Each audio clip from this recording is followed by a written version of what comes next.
bilo danas teško izabrati najbolje?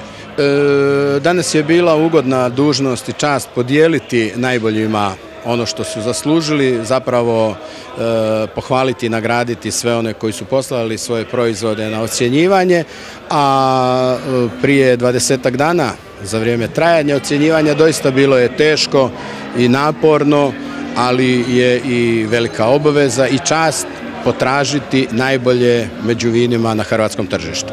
Što ovaj sajam Gast na Žnjanu znači za promociju domaćeg autohtonog vina?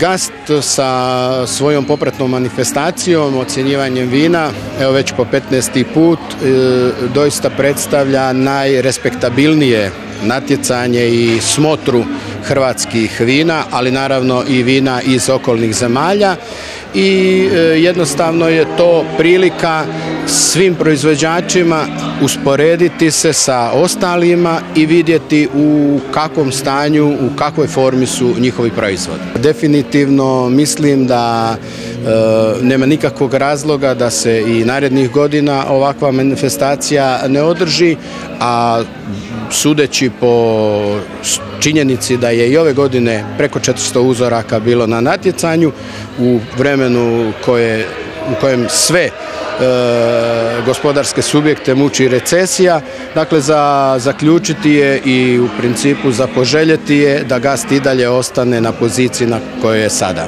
Ovo je na neki način podstrek za nastavak moje obiteljske tradicije. Moji su bili 400 godina vinari.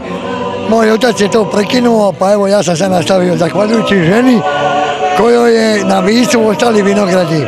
Ovi vinogradi po Splitu što smo ih mi imali, to je sve izgrađeno, to je Mertojak, to je Bol Plokite, to su sve kuće, tako da neki način su geni vinarski proradili u mene, pa smo se uhvatili ponovo proizvoditi vino. Za koju sortu vina ste dobili ovo priznanje, ovu diplomu? To je Plavac Mali koji na Visu je autohtona loza koja se vjekovima zapravo tamo uzgaja. Riječ dvije o ovoj manifestaciji, o ovom sajmu. Pa ovaj sajam sam ja prvi put kao natjecatelj, ali uglavnom sam ga pratio od početka, uvijek sam bio ovdje. Ovo je nešto koje je potrebno, ima raznih sajmova po Hrvatskoj i svugdje po svijetu, ali ovo je nešto specijalno što ga mi u Hrvatskoj imamo. Sljedeće godine ponovo ovdje? Ja se nadam, svakako, nastavljamo mi raditi vino i dalje.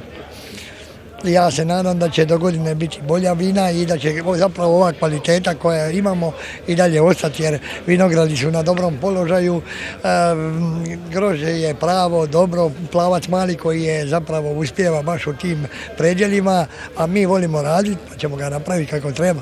Ili Goran koji put pomogne u radu? Ne, on samo gleda i komentira. Pa mogu reći da je takmičenje i konkurencija bila iznimno velika i bilo je puno uzoraka, koliko čujem 400, znači jedna srebrna medalja, zlatna medalja i šampion za dizajn.